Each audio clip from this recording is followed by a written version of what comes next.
سلامونه او نیک هیلې دوستانو. نن بیا هم د افغانستان د تاریخ له یادونو څخه یوه د تاریخ توره تیاره ورځ ده.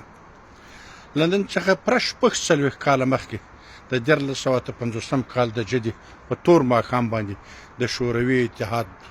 دغه وخت د شوروي اتحاد دولت له طرفه څخه د خپل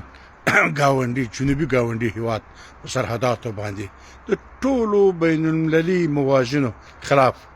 د نیکې همسایه‌ګیروي د ښه ګاونډیتوب د اصولو په خلاف په یو مظلوم هیواد افغانستان باندې بې شرمانه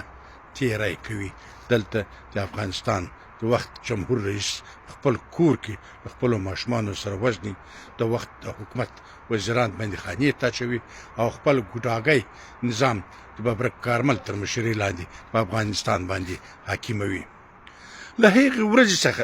شوروي اتحاد عسکرو په افغانستان باندې تجاوز کړی دی، بیا تر نن پورې څه پېښې وشوې؟ اول ولې شورویانو تجاوز وکړ؟ شورویانو د خپل ستراتیژیک عمق په خاطر باندې د دې په خاطر باندې چې افغانستان د دوی د جنوبي سرحداتو په کمربند کې ډېره اساسه جیوپولیټیکي لحاظ څخه اهمیت درلودل. له امریکا سره نه غوښتل چې دلته د امریکا ځای ونیسي او په دې باندې سترګې سرې کړې ولي. له بله طرفه د ګرمو اوبو ته ځان رسولو په خاطر باندې او په هغه وخت کې چې په نړۍ کې دوه قطبي نظام و او هر یو د خپل نفوذ ساحه د پراخولو په خاطر باندې کوشش کول. شوروي اتحاد هم د همغه په حساب باندې دا کوشش دا پلان په نظر کې و. خو همدغه وخت دی مساعد وبلل چې دلته د یو طرف څخه د کارمل ډله او کارملان د دوی په خدمت کې ول او له بله طرفه څخه سوړ جنګ اوج ته رسېدلی ول. فضا داسې راغلې وله چې دوی افغانستان کې تجاوز وکوي او دلته خپل ګوډاګی نظام په ځای کې د دغه نظام په نتیجه کې د دغه تجاوز په نتیجه کې په افغانستان کې نه تنها چې ثبات منځته راغی بلکې ګډوډي جنګونه او د مقاومت زور ونیول. په درېیم د هوت د 1950 کال د کابل ټولو وګړو د شوروي اتحاد راتګ په مقابل باندې خپل نفرین ښکاره کړل او د الله اکبر په نارو سره ټول بازار وتړل او ماښام په مامور ته راوختل او شوروي اتحاد د راتګ یې وغندل. له هغه را په دې خوا باندې شورویانو هم بې شرمانه په دې هېواد کې په داسې بمبارد باندې داس پورې کړ چې د افغانستان ډېر زره کلي په کاملا خپلو بمونو په واسطه سره ویجاړ او وران کړل.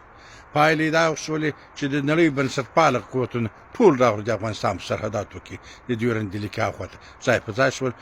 امریکا ته هم دا بهانه په لاس ورغله چې نور شوروي څخه دلته د ویتنام غچ واخلي او دلته ښکېل وساتي. افغانستان د دوو هېوادونو ابل قدرتونو د ساړه جنګ دپاره دا په تود جنګ دا په ګرم میدان باندې واوښتل او دلته یوازې افغانان د دې جنګ خوراک شول. افغانان په دې کې شهیدان شول، زخمیان شول، تکه تکه شول، کورونه یې اقتصادي، تعلیمي، تربیه هر څه له منځه ولاړل. افغانستان خپل سیاسي استقلال له هغې ورځې بیا تر هغه وروستیو کلو پورې له لاسه ورکړی و. بیا هېڅکله افغانستان د خپل سیاسي استقلال څښتن نه و. د ځمکې بشپړتیا یې خلاصوي وه، ملي حاکمیت یې له منځه تللی و. د افغانستان د ستر ملت دی مقاومت په نتیجه کې شوروي اتحاد له لسو کلو وروسته په ناکامه ډول سره له دې هېواده ووتل.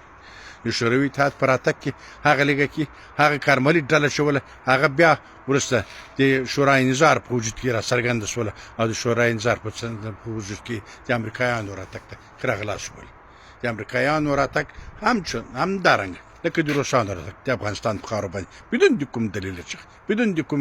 قانوني موجې څخه راغی او افغانستان 20 کاله همداسې په جنګونو کې له لرې پرېښول. 1.5 میلیون ټنه بمونه یې بیا په د افغانستان باندې ناتو او امریکا وورول. بیا هم افغانانو د خپل مقاومت د خپل یووالي په نتیجه کې دغه ته جواب ورکړ، امریکا ته جواب ورکړ. له دې څخه موږ نتیجه اخلو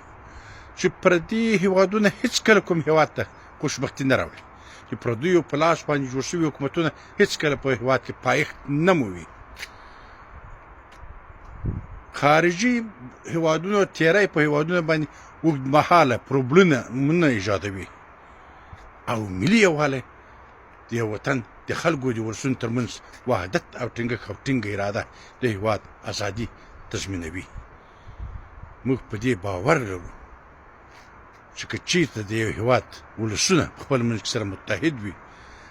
او په خپله د خارجي استخباراتو په لاس کې آله ونه ګرځي د خپل هېواد څخه دفاع کولی شي لکه څنګه چې افغانانو وکوله او همداسې خپل تاریخ سرلوړی او ژوندی وساتل همداسې د امریکا د اشغال په مقابل کې سرلوړی او ژوندی وساتل ولې یوه خبره ده که چېرته موږ د لومړي تجاوز مسؤلین عاملین تر محاکمې لاندې نیولي وای که چیرې مو د لومړي تجاوز عاملونو ته جزا ورکړې وای دوم تجاوز کې بیا دغه پیښې نه تکرارېدلې دوم تجاوز کې بیا چا د امریکایانو سره لاس نیوی نه کول او د هغوی دپاره د همداسې خوشخدمتي نه کول دا چې په لومړي تجاوز کې عاملین بې پوښتنې پاتې شول دوم تجاوز هم همداسې پیښه وشوه امیدواره چې اوس د دغه ټولو بدبختیو مسؤلین او عاملین چې د لومړي تجاوز او د دوم تجاوز عاملین دي دا د افغانستان د دولت له طرفه څخه په عادلانه ډول سره تر محاکمې لاندې ونیول شي تر څو بیا په آینده کې کوم څوک د خارجانو دپاره د خارجي هېوادونو د راتګ دپاره لاره هواره نه کړي ومن الله التوفیق